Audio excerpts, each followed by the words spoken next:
नमस्कार दोस्तों, एक बार फिर से एक नई टॉपिक में आपका स्वागत है मेरे दोस्तों। जी हाँ दोस्तों, अगर आप हाई स्कूल के स्टूडेंट हैं तो आपके लिए बहुत ही बेहतरीन टॉपिक लेकर आया हूँ। इतने बेहतरीन कि मेरे दोस्तों आपके एग्जाम में 100% आपको बता दूं कि कम से कम 2 क्वेश्चन आपके तो सिर्फ ओमार वाले क्वेश्चन यानी 1 से 20 क्वेश्चन जो नंबरिंग होता है उसमें कम से कम आपके 2 क्वेश्चन बनते हैं मेरे भाइयों। और वैसे ही क्वेश्चन आपके सामने मैं लाऊंगा मेरे दोस्तों जो आपके एग्जाम में ही है। ठीक है मेरे भाई, तो आपको बस करना क्या है, इत्मीनान से इस वीडियो को देखना है, पूरी टॉपिक को आपको पढ़ना है। पढ़ने के बाद फिर आप लास्ट में कमेंट कीजिए कि आपको टॉपिक कैसा लगा। ठीक है मेरे भाइयों, चलिए आज की नई टॉपिक आपके सामने क्या है, द्विघात समीकरण, क्वाड्रेटिक इक्वेशन। जी हाँ दोस्तों, बहुत ही इंपॉर्टेंट टॉपिक है। देखिए, द्विघात समीकरण में हमको पढ़ना क्या है। द्विघात समीकरण किसे कहते हैं दोस्त, सबसे बड़ी बात यह होती है कि द्विघात समीकरण किसे कहते हैं। द्विघात समीकरण का हम पहचान कैसे करेंगे, द्विघात समीकरण को कैसे हल करेंगे। अगर ये 3 टॉपिक अगर आपके दिमाग में, ये क्वेश्चन जो 3 मैं बता रहा हूं, अगर आपके दिमाग में ये 3 क्वेश्चन आते हैं और इन तीनों क्वेश्चन का जवाब आपको मिल जाता तो इसका मतलब द्विघात समीकरण, क्वाड्रेटिक इक्वेशन पूरी तरह से आप पढ़ चुके हैं, कंप्लीट हो गया।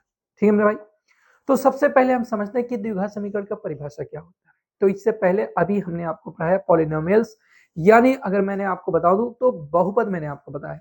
और बहुपद मैंने जब आपको पढ़ाया तो उसमें मैंने आपको बताया था क्वाड्रेटिक पॉलिनोमियल्स यानी द्विघात बहुपद।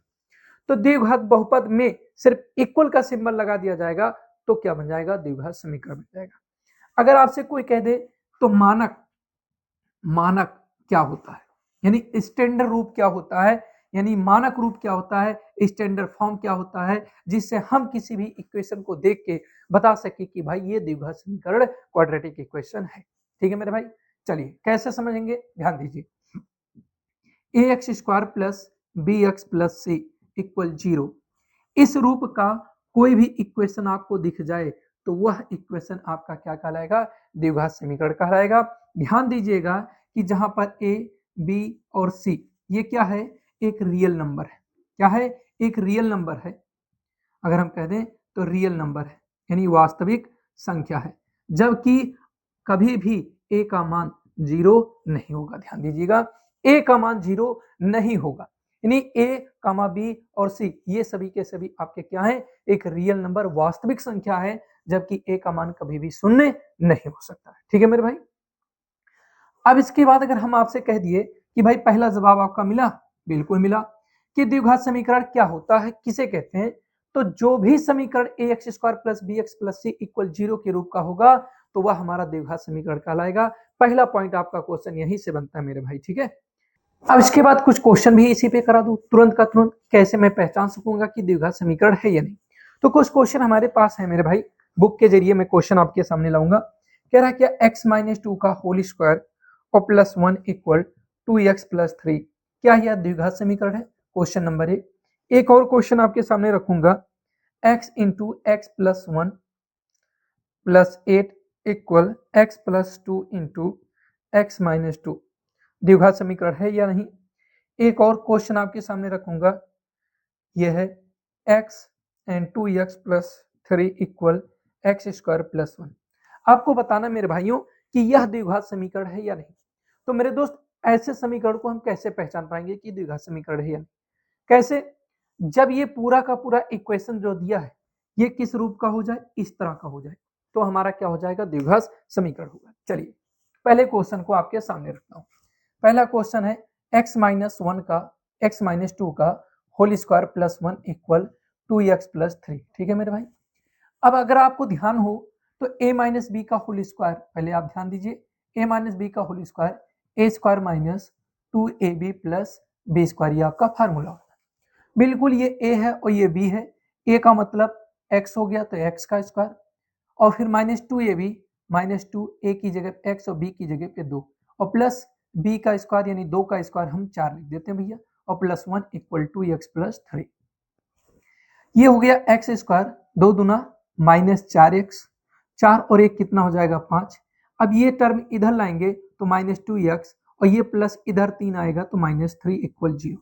ठीक है मेरे भाई, चलिए एक्स स्क्वायर और माइनस -4x -2x -6x हो जाएगा, माइनस माइनस को जोड़ लिया जाता है, और 5 प्लस में -3 में तो 5 - 3 कितना हो जाएगा 2, और इक्वल क्या हो जाएगा 0।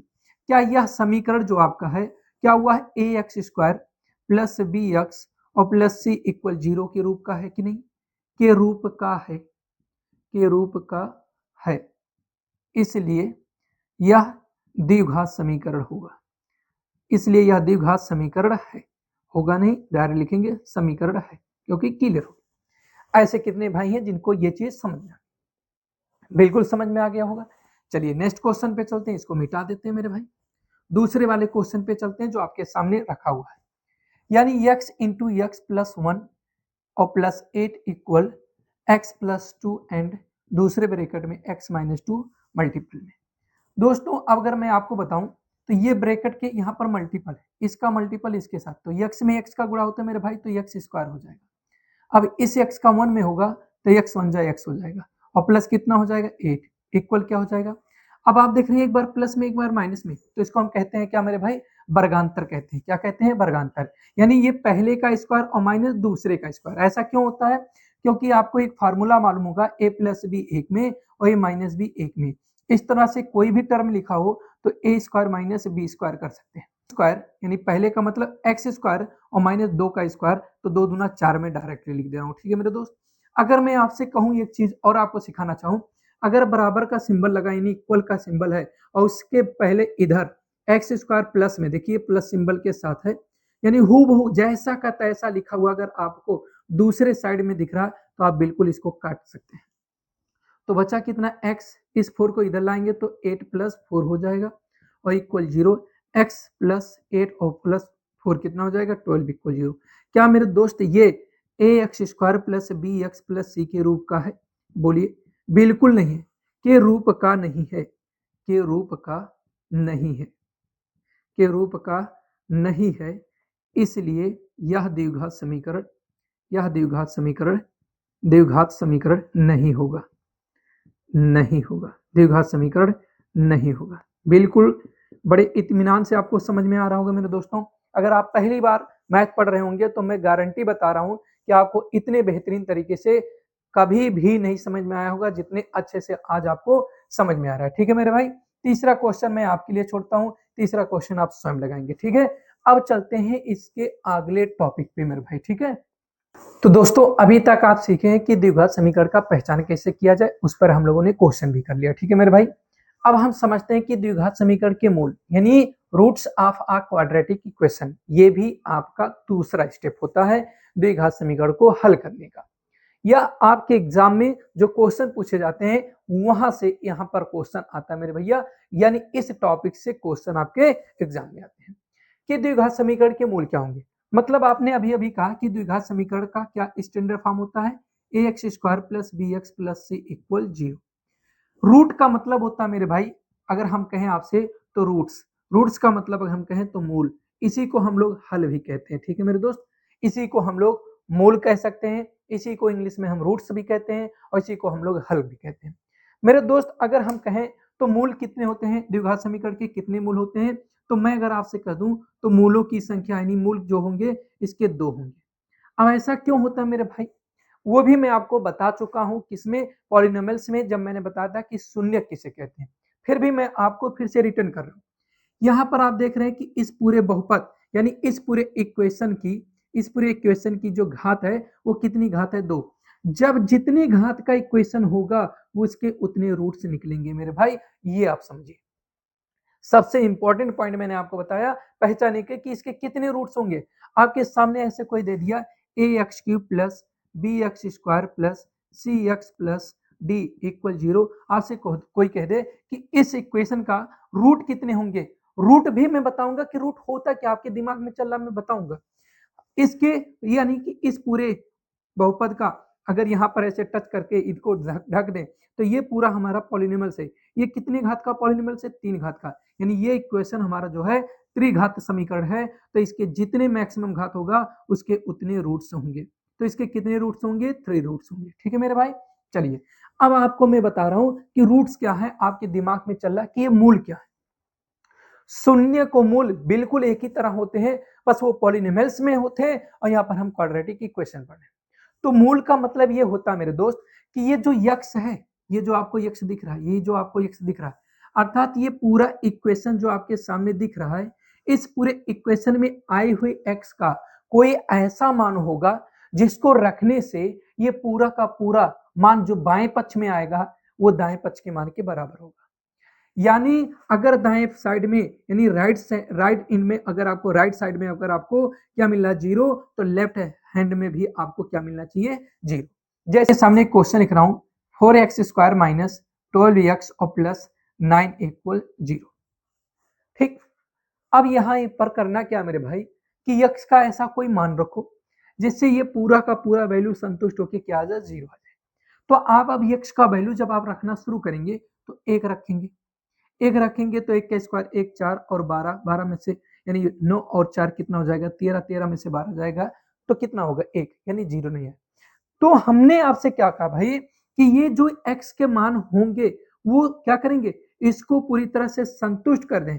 ऐसा कोई x यानी रूट, मगर मूल की बात करें तो लिखते हैं ऐसा x का मान, ऐसा x का मान, ऐसा x का मान जो समीकरण को, जो समीकरण को संतुष्ट करता हो, संतुष्ट करता हो, संतुष्ट करता हो, उसे मूल कहते हैं, उसे मूल कहते हैं भैया, उसे रूट्स कहते हैं, उसे मूल कहते हैं, उसे रूट्स कहते हैं। ठीक है मेरे दोस्त, ये चीज आप लिखना चाहते हैं तो लिख भी सकते हैं कि मूल किसे कहते हैं, ऐसा x का मान जो समीकरण को संतुष्ट करता है उसे मूल या रूट्स कहते हैं या हल कहते हैं। ठीक है मेरे भाई, अब यही चीज मूल या रूट्स को हम फाइंड कैसे करेंगे, यानी अगर किसी रूट्स को, किसी इक्वेशन, कोई भी क्वाड्रेटिक इक्वेशन है जैसे मैंने आपके सामने रखा, तो इस अब यहाँ पर आप देख नहीं पा रहे, ढूंढ नहीं पा रहे, बहुत से इसके मान आप ढूंढना शुरू करेंगे, 1 रखेंगे, -1 रखेंगे, 2 रखेंगे, फिर -2 रखेंगे, 3 रखेंगे, -3 रखेंगे। तो मेरे भाई ऐसे आप ना करें, अंदाज में ना करें, इसका फिक्स आंसर निकालने का अभी मैं आपको तरीका बताऊंगा। चलिए दोस्तों, आपके सामने एक क्वेश्चन लाया हूं और ये क्वेश्चन 2012 के यूपी बोर्ड के एग्जाम में आया हुआ है। ठीक है, तो इसीलिए आप इसको बहुत अच्छे से समझने की कोशिश करेंगे। समीकरण 4x² minus 12x plus 9 equal to 0 में x का मान क्या है। तो मेरे दोस्तों, जब इस तरह से क्वेश्चन अगर आपके सामने आता है तो आप तुरंत बता सकते हैं, संतुष्ट करा सकते हैं। दूसरा, ये क्वेश्चन किस तरह से पूछता है, ऐसे क्वेश्चन दे देगा और कहेगा कि x का मान है या नहीं, ऐसे आपके साइड में कहीं दे देगा, ऐसे कमा करके x बराबर इतना, x बराबर इतना। तो जो मैं आपको साइड में कह रहा हूं ऐसे ये ऑप्शन दे दे रहा कि मतलब 3x इस समीकरण का मान है कि नहीं, 2 इस समीकरण को संतुष्ट करता है कि नहीं, 2/3 इस समीकरण को संतुष्ट करता है कि नहीं, 3/2 इस समीकरण को संतुष्ट करता है कि नहीं। जो मान समीकरण को संतुष्ट करेगा वही x का मान कहलाएगा मेरे भाई। ठीक है, चलिए तो इसको चेक करते हैं, यानी 4 इंटू एक्स की जगह पे 3 रखते हैं, 3 का स्क्वायर माइनस 12 इंटू 3 और प्लस 9 इक्वल 0। 3 3 का 9 चौक 36 हो जाएगा, माइनस 12 36 और प्लस 9। भाई ये दोनों तो प्लस माइनस कट के 0 और ये 9 इक्वल 0। क्या 9 और 0 यानी दोनों साइडें आपस में इक्वल आई? नहीं आई, यानी x का ये मान नहीं हो सकता। 2 रखेंगे, 4 गुणे 2 का स्क्वायर माइनस 12 गुणे 2 और प्लस 9 इक्वल 0। 2 दूना 4 चौक के 16 और 12 दूना 24 और प्लस 9 इक्वल 0। अब यहाँ पर आप करेंगे तो 16 9 25 प्लस में और माइनस 24 इक्वल 0, यानी 1 बचेगा और 1 इक्वल 0। ये भी नहीं, क्या बायां और दाएं बराबर आया? नहीं आया, तो इसका मतलब ये भी आपका रॉन्ग हो गया, ये भी नहीं हो सकता। चलिए हाँ भाई, ऐसे आपको स्टेप बाय स्टेप करना पड़ेगा अगर एग्जाम में आता है। ठीक है, तुक्का मारने का काम नहीं। अब ये 2/3 रखेंगे, 2/3 का होल स्क्वायर माइनस 12 गुणे 2/3 और प्लस 9। देखिए 4 लिख दिया, 2 का स्क्वायर 2 दूना 4, 3 का स्क्वायर 9, माइनस 3 चौक के 12 क्योंकि बटे था और फिर गुणा करके 12 था, तो 3 चौक के 12, 4 दूना 8 और माइनस 9। ठीक है मेरे भाई, प्लस 9 सॉरी। अब यहाँ पर देखेंगे कि 4 चौक के 16 और बटे 9। ठीक, अब ये 9 में से 8 चला जाएगा, प्लस देखो ये दोनों पूर्णांक है तो 9 में से 8 चला जाएगा तो कितना बचेगा? 1 प्लस में 9 करने 9। अब यहाँ पर आपको आना चाहिए क्या? 0 लेना चाहिए भाई, 0 आना चाहिए, 0 आना चाहिए। 9 करने 9, 16 9 25, 25 बटे 9 इक्वल 0। 9 का गुणा कर देंगे तो 25 इक्वल 0।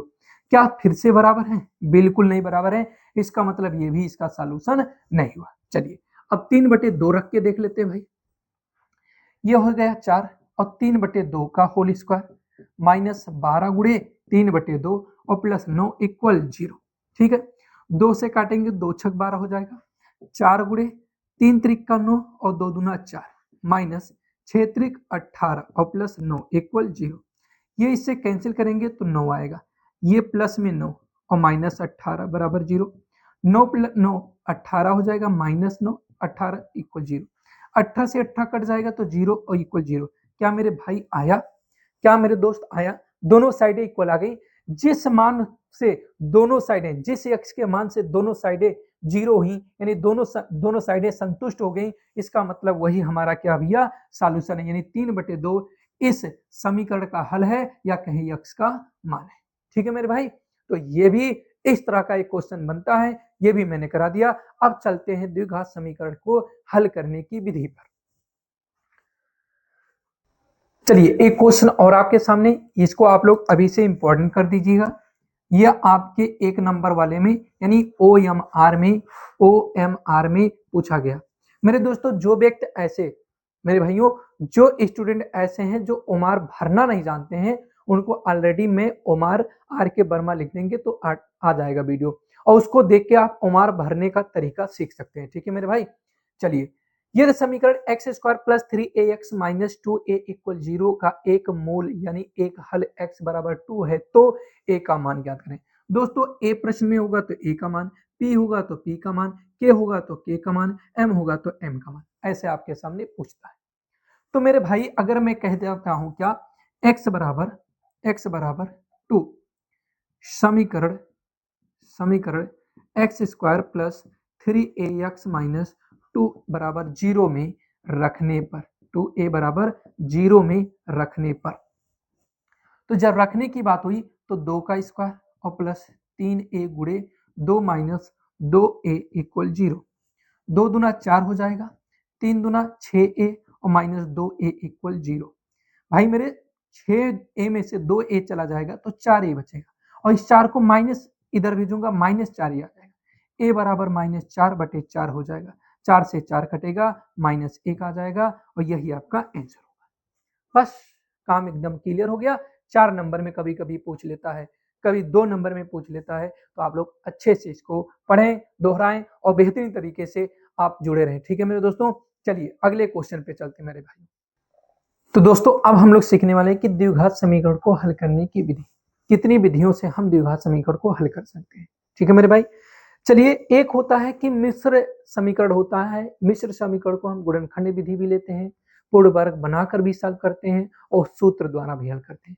तो मेरे दोस्तों, मैं आपको बताऊंगा सिर्फ 2 विधि। ठीक है, इसलिए 2 विधि क्योंकि आपके लिए, चलिए मैं लिखता हूं, पहले ध्यान दीजिए। देखिए, पहला तो होता है गुणनखंड विधि। क्या होता है? गुणनखंड विधि। अक्सर आपको इसी विधि से ज्यादातर क्वेश्चन को सॉल्व करना है, यानी फैक्टराइजेशन मेथड। इसको हम लोग फैक्टराइजेशन मेथड कहते हैं। दूसरा आपका जो बताया जा रहा है कि पूर्ण वर्ग विधि। तीसरा आपको होता है सूत्र विधि, यानी फार्मूला मेथड। तो दोस्तों, अगर मैं आपसे कहूं तो 2025 के पेपर के लिए ये पूर्ण वर्ग विधि हट गया है मेरे दोस्तों, इसको निकाल दिया गया है। यानी एनसीईआरटी के पैटर्न के अनुसार, नए पैटर्न के अनुसार इस वाली टॉपिक को हटा दिया गया। ठीक है मेरे भाई, तो हमको पढ़ना है सिर्फ गुणनखंड विधि और क्या, सूत्र विधि। ठीक, तो सबसे पहले हम शुरू करते हैं मेरे भाइयों गुणनखंड विधि, यानी फैक्टराइजेशन मेथड। फैक्टराइजेशन मेथड से हम लोग कैसे सॉल्व करते हैं, वो सबसे ज्यादा जरूरी है। ध्यान दीजिएगा कि आपके सामने समीकरण होता है, यानी इक्वेशन होता है ax² plus bx plus c equal 0। ये आपके सामने इक्वेशन होता है। ध्यान देना मेरे दोस्तों कि ये होता है आपका अचर पद, आपको ध्यान देने की बात है, समझने की बात है। और ये होता है द्विघात पद। अगर हम कहें तो ये आपका क्या है, द्विघात पद। ये द्विघात पद का मतलब मैं आपको समझाना चाह रहा हूं, जिस पर 2 घात लगा हो वो वाला पद, और जो अचर पद हो वो वाला पद, इन दोनों को अलग कर दिए। फिर जो x का एक घात वाला, यानी एक घात वाला पद हो, उसी को आप ब्रेक कीजिए। क्या कीजिए? इसी को तोड़िए, यानी तोड़ने का काम करना है। तोड़ के इसको आपको 4 पार्टों में बनाना है। कितने पार्टों में? 4 पार्टों में बनाना है, यानी 4 पदों में बनाना है। चलिए, ये आपका इक्वेशन 0, इसको मैं बना दे रहा हूं, यानी 4 पदों में। ये तो जैसा का तैसा, इसी बीच वाले को, यानी ये वाला जो बीच वाला है मध्य वाला, इसी मध्य पद को दो अलग अलग पार्टों में तोड़ना, और उसके बाद ये आपका सी वाला पार्ट जो रहेगा ये वाला, ये आपके सामने आ जाएगा।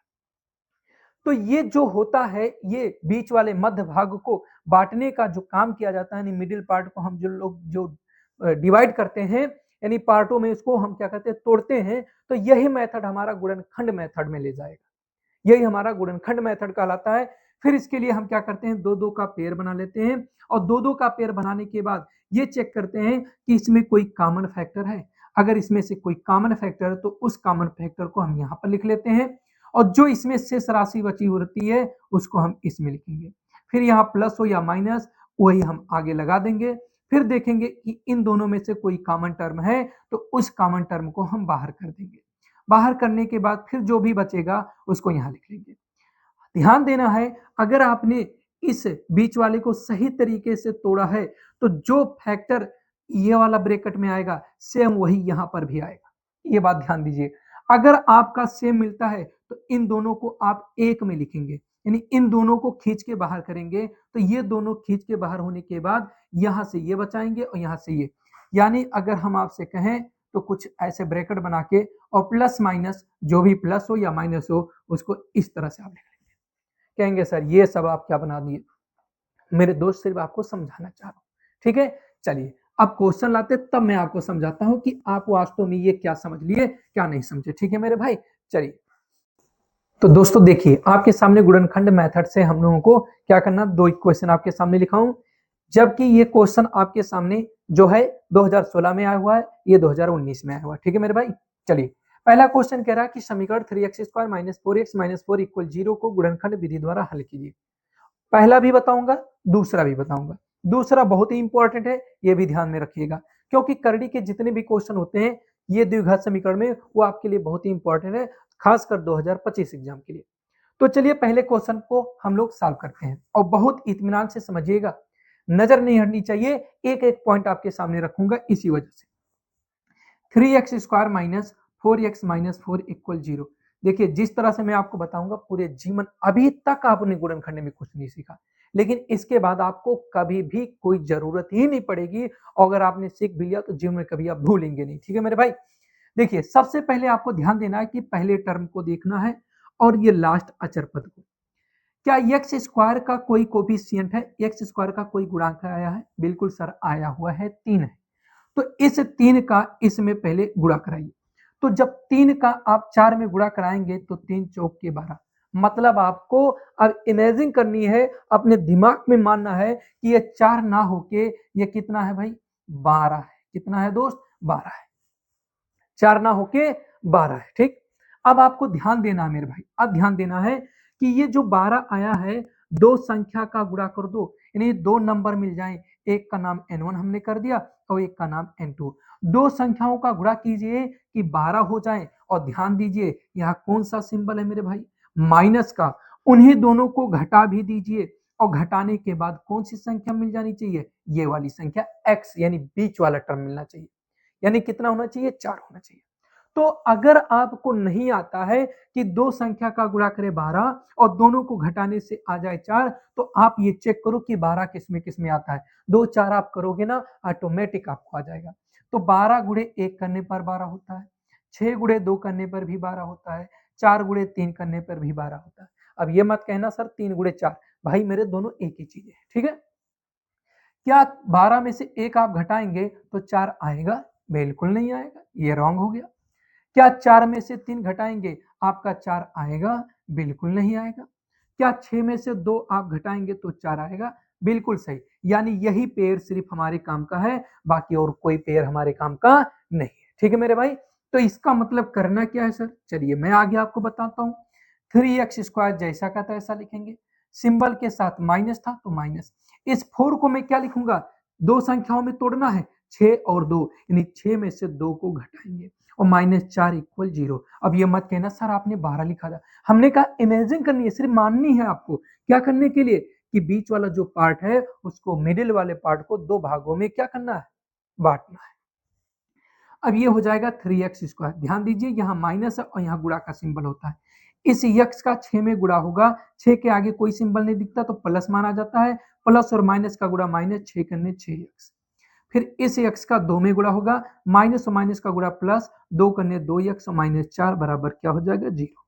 अभी अभी हमने आपको जो ऐसे गोल गोल के बना के हमने आपको समझाया था, तो उसी गोल गोल में बनाने का तरीका यही था कि अब हम दो दो का पेयर बना लेंगे। ध्यान देना है, क्या नंबर और नंबर दोनों ऐसा कॉमन हो रहे हैं कि 3 करने 3 दूना 6 यानी 3 मिल गया, और यक्स यक्स दोनों में है, यानी यहाँ 2 घात है, यहाँ 1 घात है, इसका मतलब 1 घात हम बाहर कर सकते हैं।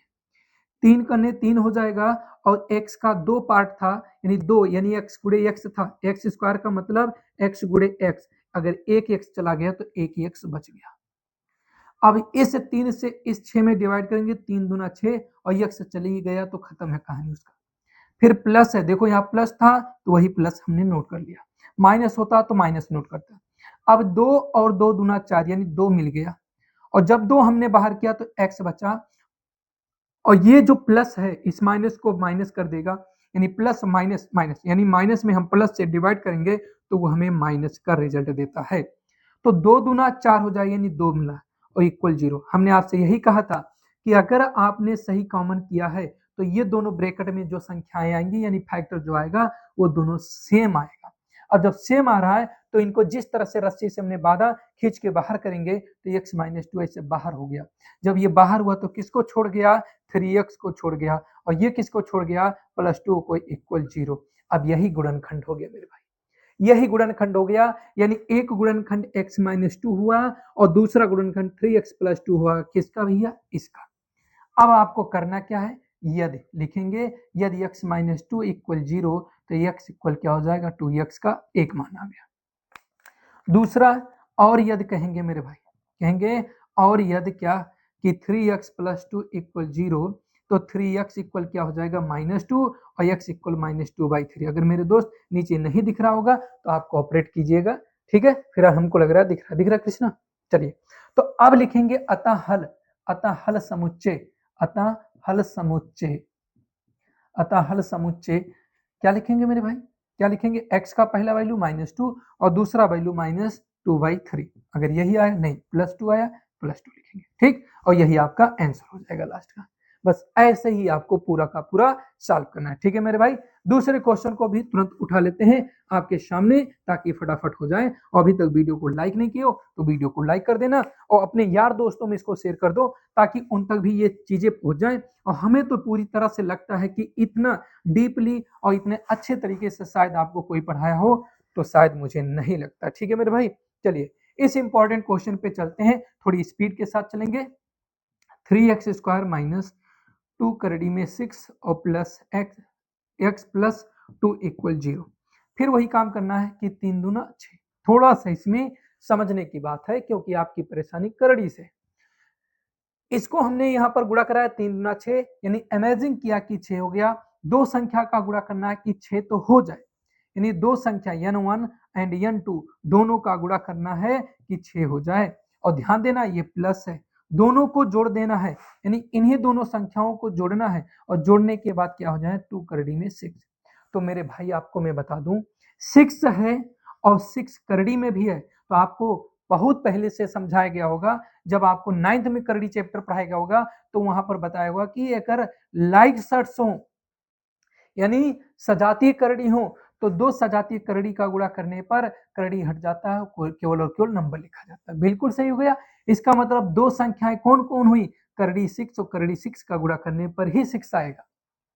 अगर हम इन दोनों को जोड़ें, करड़ी 6 प्लस करड़ी 6 को जोड़ें, तो एक गुणांक यानी लाइक करड़ी का सजातीय करड़ी को जोड़ते हैं तो उनके गुणांकों को जोड़ लिया जाता है, 1/2 हो जाएगा। इसका मतलब पूरा मैटर सॉल्व हो गया। अब यहाँ पर आपके सामने आया 3x² माइनस x, इस 2 करड़ी में 6 को लिख सकता हूँ, करड़ी में 6 प्लस करड़ी में 6, करड़ी में 6 और प्लस करड़ी में 6 + 2 इक्वल 0। अब ये हो जाएगा 3x² प्लस माइनस और प्लस माइनस, करड़ी में 6x, फिर माइनस और प्लस माइनस, करड़ी में 6x और +2 इक्वल 0। दो दो का हम पेयर बनाएंगे मेरे दोस्तों, पेयर भी बन गया।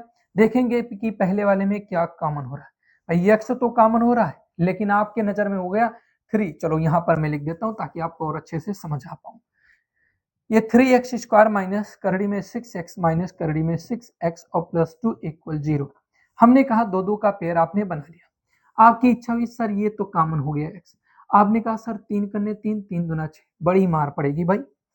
ये तब होता, ये अपने आप में पेयर यानी ये अपने आप में प्रमेय संख्या और ये अपने आप में अप्रमेय संख्या है। तो जब प्रमेय संख्या को अप्रमेय संख्या से डिवाइड करेंगे तो ये कंडीशन आपको कंप्लीटली नहीं डिवाइड होगा। तो इसके लिए कुछ काम करना पड़ेगा, एक स्टेप और एक्स्ट्रा चलेंगे, अभी पेयर नहीं बनाएंगे। देखिए इस 3 को लिख सकता हूं करड़ी में 3 गुड़े करड़ी में 3 और एक्स स्क्वायर माइनस इस 6 को लिख सकता हूं करड़ी में 3 गुड़े करड़ी में 2 और एक्स बिल्कुल लिख सकता हूं, माइनस इसको लिख सकता हूं फिर से करड़ी में 3 गुड़े करड़ी में 2 एक्स और प्लस इस 2 को लिख सकता हूं करड़ी में 2 गुड़े करड़ी में 2 इक्वल 0। दिख रहा है कृष्णा? चलिए अब यहां पर हम पेयर बना लेंगे। देखो पेयर बनाया, क्या मिल रहा है? करड़ी में 3 मिल रहा है और एक एक एक्स मिल रहा है, करड़ी में 3 और एक्स कॉमन, तो बचा क्या? एक करड़ी में 3 बचा, एक एक्स बचा, माइनस करड़ी में 3 एक्स चला गया तो करड़ी में 2 बचा। यहां देखेंगे क्या मिला? करड़ी में 2 मिल रहा, सिर्फ और सिर्फ करड़ी में 2, लेकिन चिन्ह के साथ चिन्ह माइनस, भैया माइनस चला गया, करड़ी 2 चला गया तो क्या बचा? करड़ी में 3 एक्स। ये माइनस इस प्लस को क्या कर देगा? माइनस, करड़ी 2 चल गया तो करड़ी 2 इक्वल 0। अगर आपने सही कॉमन किया है तो ये दोनों ब्रैकेट के नंबर वैल्यू जो आएंगे सेम टू सेम आएंगे। अब आपको देखने को मिल रहा है कि फिर से मैंने एक इसको कट्टी यानी कि अगर इसको हम कहें तो एक कील की तरह एक धागे में, अगर मैं कहूं तो इसको एक धागे में बांध लिया और धागे से इसको बाहर करूंगा तो करड़ी में 3x और करड़ी में 2 ऐसे, और जो बचेगा करड़ी में 3x माइनस करड़ी में 2 इक्वल क्या हो जाएगा? 0। फिर आप कहेंगे यदि पहला गुणनखंड करड़ी में 3x माइनस करड़ी में 2 इक्वल 0, करड़ी में 3x माइनस था तो ये इधर आएगा तो 2 प्लस में हो जाएगा, तो x इक्वल क्या हो जाएगा? करड़ी में 2 बटे करड़ी में 3, या इसी चीज को आप लिख सकते हैं होल करड़ी 2 बटे 3, ऐसा भी लिख सकते हैं। दूसरा गुणनखंड भी सेम है तो इसीलिए इसको भी 2 करड़ी ऐसे लिख सकते हैं। तो ये हमारा क्या हो गया? आंसर हो गया, समुच्चय हल समुच्चय हो गया। ठीक है मेरे भाइयों, तो इतना टॉपिक आपका क्लियर हुआ। द्विघात समीकरण में इतनी चीजें मैंने आपको बता दिया, गुणनखंड विधि से मैंने आपको सॉल्व करने का तरीका बताया। ठीक है मेरे भाइयों, देखिए ज्यादा लांग खींचना अच्छा नहीं है। अब इसके बाद एक वीडियो और कोशिश करेंगे कि एक वीडियो में सब खत्म कर दें, क्योंकि सूत्र विधि बचा हुआ है और कुछ लैंग्वेज बेस्ड क्वेश्चन बचे हैं। अगर हो सकता तो द्विघात समीकरण में 3 वीडियो हो सकता है, लेकिन 2 तो कम से कम होंगे, हो सकता है 3 हो जाए। तो भैया आपको करना क्या, अभी तक आप चैनल को सब्सक्राइब नहीं किए हैं तो सब्सक्राइब कर लो यार, लोगों तक पहुंचा दो इस वीडियो को, अपने दोस्तों के पास पहुंचाओ जो अभी तक पढ़े नहीं, मैथ उनका तैयार नहीं। मैं गारंटी बता रहा हूं कि मैथ में बहुत अच्छा नंबर आ पाएंगे, ये हमारी खुद की एक्सपीरियंस, हमारी खुद की गारंटी है। ठीक है मेरे भाइयों, तब तक के लिए जय हिंद, वंदे मातरम।